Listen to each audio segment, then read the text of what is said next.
بسم اللہ الرحمن الرحیم۔ السلام علیکم جی اسٹوڈنٹس، امید ہے آپ لوگ ٹھیک ہوں گے اور آپ لوگوں کی زندگی خوش و کے ساتھ گزر رہی ہوگی۔ تو بڑھتے ہیں مزید اگلے اشعار کی تشریح کی طرف، لیکن میرے چینل پہ آنے والے ان کو چاہیے کہ میرے چینل کو سبسکرائب بھی کریں اور اپنے دوستوں کے ساتھ اس لنک کو بھی شیئر کریں۔ تو بڑھتے ہیں اگلے اشعار کی تشریح کی طرف۔ اگلا شعر کیا ہے؟ یا رب زمانہ مجھ کو مٹاتا ہے کس لیے، لوح جہاں پہ حرف مقرر نہیں ہوں میں،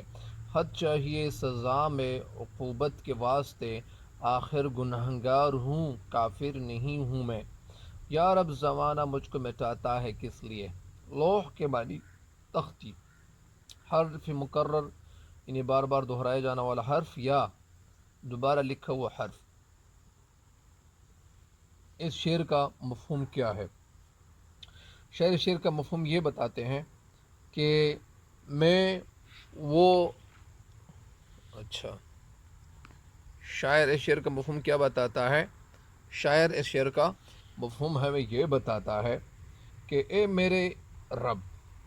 زمانے کے لوگ مجھے کیوں مٹھانا چاہتے ہیں؟ میں دنیا کی تختی پر غلطی کی وجہ سے دوبارہ لکھا ہوا حرف تو نہیں ہوں کہ میں دوبارہ، یعنی کبھی کبھار آپ نے دیکھا ہوگا کہ تختی پہ لوگ لفظ لکھتے ہیں یا کسی کاپی میں یا کسی پرچہ، وہ کسی پرچے کو حل کر رہے ہوتے ہیں تو ان سے ایک لفظ غلط ہو جاتا ہے، وہ غلط لفظ دوبارہ لکھ دیتے ہیں۔ تو یہی مطلب یہاں پہ بتانا چاہتے ہیں شاعر، شعر میں ہمیں بتانا یہ چاہتے ہیں کہ اے میرے رب، اے میرے رب، اے میرے رب، میرا مرزا غالب ہمیں بتانا یہ چاہتے ہیں اور کہنا یہ چاہتے ہیں کہ زندگی کا ایک قاعدہ ہے، ایک قانون ہے زندگی گزارنے کا،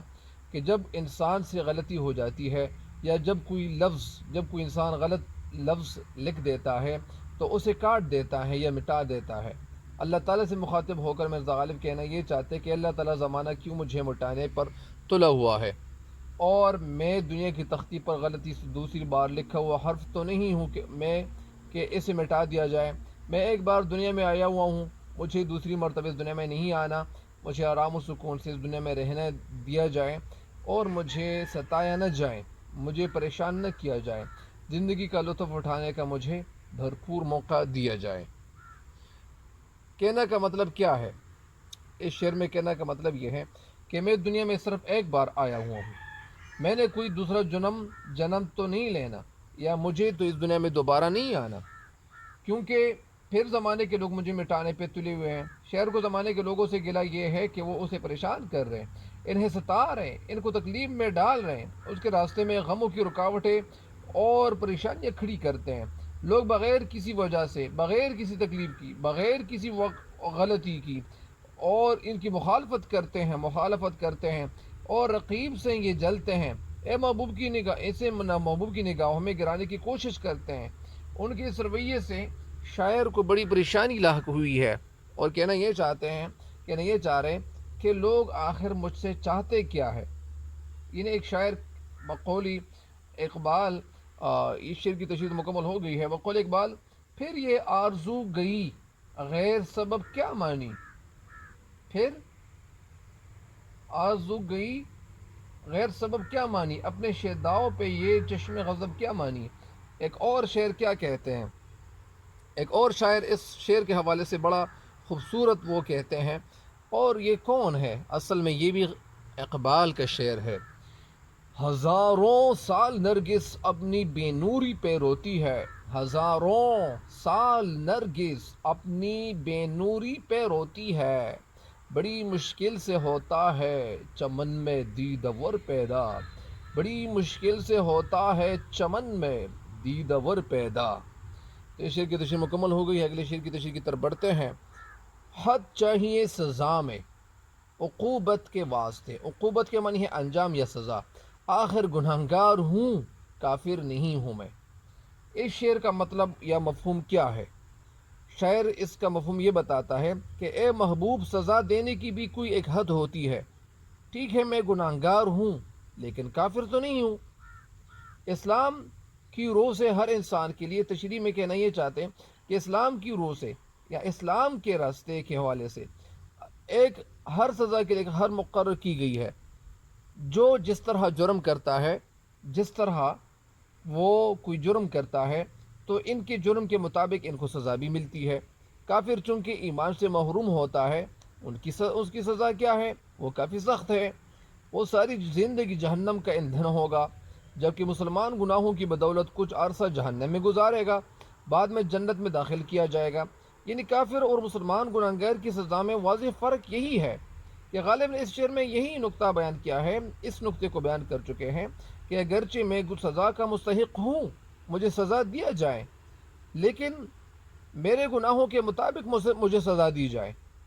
اس سے زیادہ تو مجھے سزا نہیں دینی چاہیے۔ آخر میں گناہگار ہوں لیکن کافر نہیں ہوں کہ میرے لیے میرے گناہوں سے بھی زیادہ سخت سے سخت سزا دی جائے، یا مجھے سخت سے سخت سزا دی جا رہی ہے، یا تجویز کی جا رہی ہے، سجیشن دی جا رہی ہے۔ اگر کسی کی یہی سوچ ہے تو وہ اسلامی اور اصولوں اور قاعدے قوانین سے وہ بالکل کیا ہے، وہ بے بہرا ہے، ان کو پتہ نہیں ہے کہ انسان مطلب اس کا مطلب یہ ہے، کہنا یہ چاہتے ہیں ہمیں بتانا، ہمیں یہ چاہتے ہیں کہ سزا ہمیشہ جرم کی نوعیت کے مطابق ہوتی ہے، کہ اگر کوئی معمولی جرم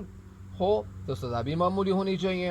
اور اگر جرم بڑا ہو، سنگین ہو، تو سزا بھی سنگین ہونی چاہیے۔ میں کوئی مرتد یا ذات باری تعالیٰ کی وجہ سے منکر نہیں ہوں، البتہ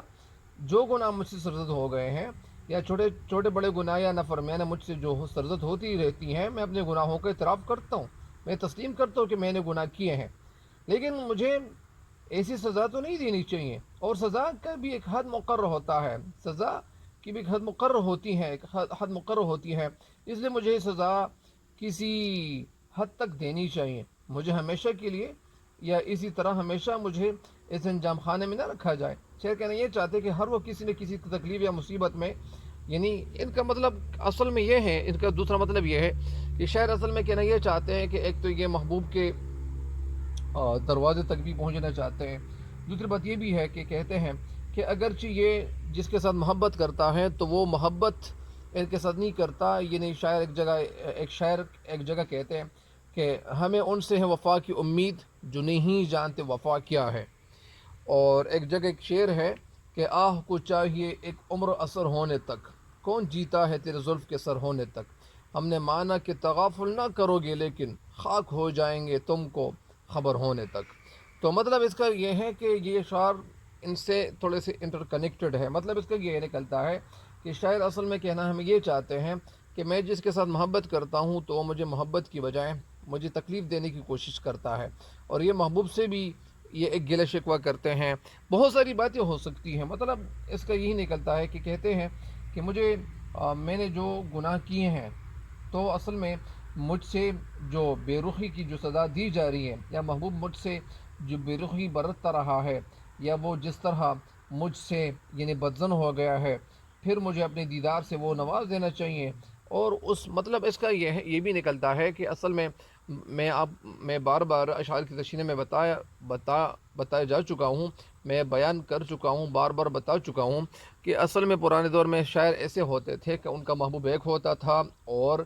ان کے جو چاہنے والے ہوتے تھے وہ زیادہ ہوتے تھے۔ تو جب محبوب ایک ہوتا تھا تو کہنا یہ چاہتے ہیں کہ محبوب سے مخاطب ہو کر کہتے ہیں کہ ہمیں جو بار بار صدائیں دے رہے ہو، میرے ساتھ بات نہیں کر رہے ہو، اور مجھ سے بدظن ہو گیا ہو، مجھے بار بار تکلیفیں دے رہے ہو، تو میں نے تو صرف تجھے کچھ نہیں کہا ہے، میں تو تجھے کچھ نہیں کہہ چکا ہوں، لیکن اس کے باوجود مجھ پہ یہ ظلم کیوں کر رہے ہو؟ اصل میں مجھے یعنی تکلیف کیوں دے رہے ہو؟ اگرچہ میں نے گناہ نہیں کیے ہیں، مطلب کہ نہیں یہ چاہتے ہیں کہ میں تجھ سے محبت کرتا ہوں، میں تجھے چاہتا ہوں، تیرے ساتھ محبت کرتا ہوں، تیرے ساتھ عشق کرتا ہوں، لیکن بات ایسی ہے کہ تو جو مجھ پہ ظلم کرتا ہے، میرے ساتھ جو بے رخی برتتا ہے، اصل میں جب وہ محبوب ان کی طرف نہیں دیکھتا تھا تو ظاہری بات ہے کہ کہتے ہیں کہ یہ محبوب مجھے سزا دیتے ہیں۔ تو اس کا مطلب بھی سمجھا چکا ہوں، دو اشعار کی تشریح مکمل ہو گئی ہے، تو مجھے امید ہے کہ ان اشعار کی تشریح سے بھی آپ لوگ فائدہ ضرور اٹھاؤ گے۔ اور ایک شعر اس کے ساتھ ایک اور ریلیٹڈ شعر سنیے کہ نہ مڑ کر بھی بے درد قاتل نے دیکھا، نہ مڑ کر بھی بے درد قاتل نے دیکھا، تڑپتے رہے نیم جا کیسے کیسے، تڑپتے رہے نیم جا کیسے کیسے۔ ان اشعار کی تشریح مکمل ہو گئی ہے، تب تک کے لیے اجازت چاہتا ہوں، اللہ نگہبان۔